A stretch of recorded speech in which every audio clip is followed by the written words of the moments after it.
Rafael Menin se afastando do Galo. Tudo sobre o balanço financeiro do Galo com números preocupantes. Isso sem falar em bastidores, finanças e muito mais. Fala aí pessoal, sou Jorge Nicola, bem-vindos a mais um vídeo do canal. Sempre bom ter vocês por aqui. Sem perder tempo, pedir para deixar like, se inscrever no canal e ativar as notificações. Já Flávio Rodrigues de Souza apitará o clássico entre Cruzeiro e Atlético nesse sábado. Jogo pra lá de tenso, especialmente para o Galo.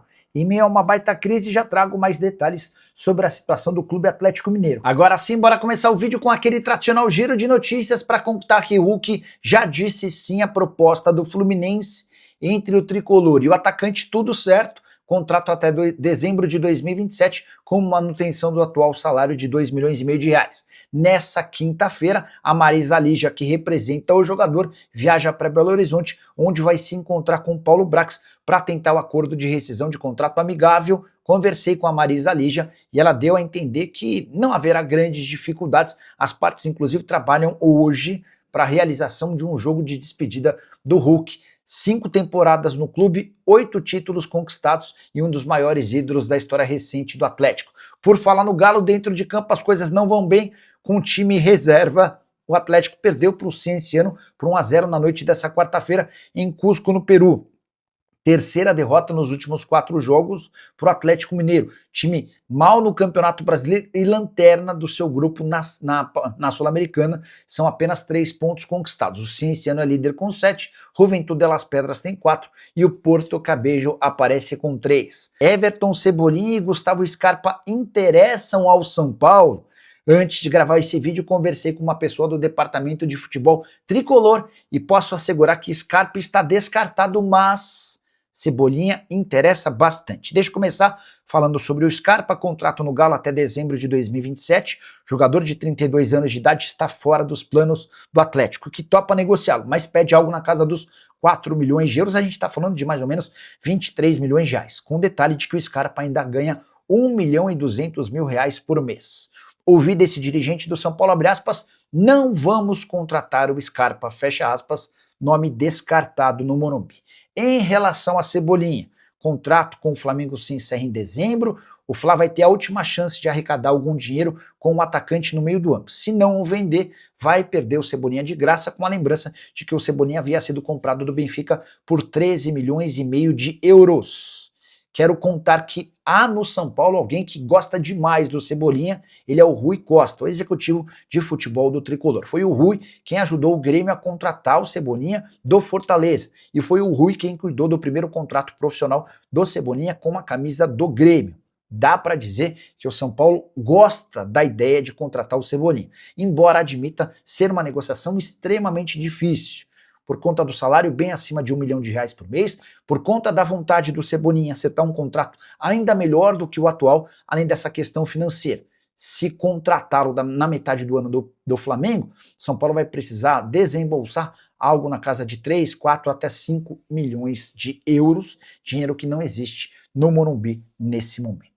Para completar, queria perguntar se você preferiria ter Scarpa ou Cebolinha no Fla. Já usa o espaço para comentário, só não esquece de deixar like e de se inscrever no canal. Informação importante no Galo, Rafael Menin anunciou seu afastamento do Clube Atlético Mineiro. Rafael Menin e seu pai Rubens Menin são os principais acionistas do Galo e serão ainda mais após a conclusão de um aporte de 530 milhões.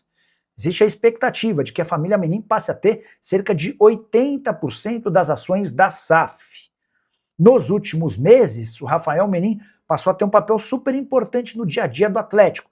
Era ele quem tomava as principais decisões e conduzia o departamento de futebol. Não à toa, o Menin se tornou grande alvo de torcedores diante da sequência de temporadas ruins. O Atlético até ia bem em competições de Copa, mas sempre brigando contra o rebaixamento no Campeonato Brasileiro. Veio 2026, falta de título no Campeonato Mineiro, início ruim no Campeonato Brasileiro, o time é o lanterna na Sul-Americana, o Hulk está indo embora e a pressão em cima do Rafael Menin se tornou insustentável. Através das redes sociais, o dirigente anunciou que vai se afastar de suas atribuições no Galo para se dedicar à função de CEO na MRV. Ele garante que o Pedro Daniel, recentemente contratado como CEO, tem toda a capacidade do mundo para conduzir o Atlético e ele vai se dedicar apenas à vida de torcedor, indo com a família aos jogos do Atlético na Arena MRV. Só para completar, contar que se perder para o Cruzeiro, nesse sábado, a pressão pelas demissões de Paulo Brax e Barba pode ser insustentável. Preciso te atualizar sobre a dívida do Clube Atlético Mineiro. Dá para dizer que o balanço financeiro de 2025 recém-divulgado aponta números preocupantes. É que a dívida saltou de 1.369 bilhões para 1.772 bilhões. Isso significa um crescimento do fim de 2024 para o fim de 2025 de 403 milhões de reais, ou cerca de 30%. Pouco mais de 600 milhões de reais são com dívidas bancárias. E essa dívida custa, somente com juros por temporada, 250 milhões. A dívida tributária também cresceu e hoje ela cresceu cerca de 100 milhões de reais somente na temporada passada. Para completar, registrar que as receitas também melhoraram, essa é a boa notícia, em meio ao balanço atleticano, elas foram de 674 milhões para 768 milhões de reais. Queria destrinchar como é que o Atlético alcançou essa receita. Foram 203 milhões com venda de atletas, 282 milhões com direitos de TV, 139 milhões com publicidade e marketing, 87 milhões com dias de jogos na Arena MRV, além de 57 milhões com outros lucros do estádio, que incluem cativas, alimentação, estacionamento e eventos. Salve, Nicola, quem vai ser o substituto do Hulk? Icardi, Talisca ou Roger Guedes? Cara, não esperaria por nomes tão grandes assim, né? Vale a lembrança de que o Galo também tem uma dívida estratosférica e a família Menin está colocando mais 530 milhões de reais no clube, nenhum centavo para investimento em contratações. Toda essa grana vai ser destinada à quitação de dívidas bancárias, que hoje causam uma perda de dinheiro muito alta, né? Só com juros da dívida, o Atlético tem um custo de mais ou menos 24 milhões de reais. Sabe me dizer se a diretoria já demitiu o Paulo Brax, vulgo vampirão? Não, cara de óculos. Inclusive, ele teve seu cargo alterado, né? Paulo Brax, que era o CSO, vai passar a ser vice-presidente de futebol, embora suas atribuições sigam as mesmas. O que eu contei para vocês no vídeo de hoje cedo em relação a Rodrigo Caetano.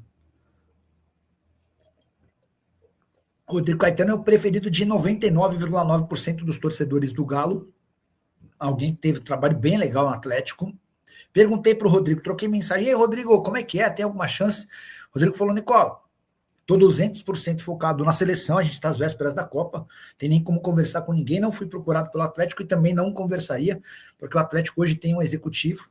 Eu perguntei, mas e a renovação, como é que está a sua história aí? Ele falou, Nicola, o contrato é até dezembro, o Samir Chaldi e o Ancelotti já sinalizaram que querem a minha continuidade, mas a gente vai discutir isso depois da Copa do Mundo, enfim. Fala, família, beleza? Mais um giro de notícia para vocês que estão segurando no nosso canal aí do Galão da Massa. Então já deixa o like, se inscreva no canal, ativa o sininho das notificações para receber sempre que for possível as primeiras atualizações do maior clube do mundo. A gente encerra nossa edição, nosso vídeo por aqui. Um grande abraço para você e até o próximo vídeo. Fui!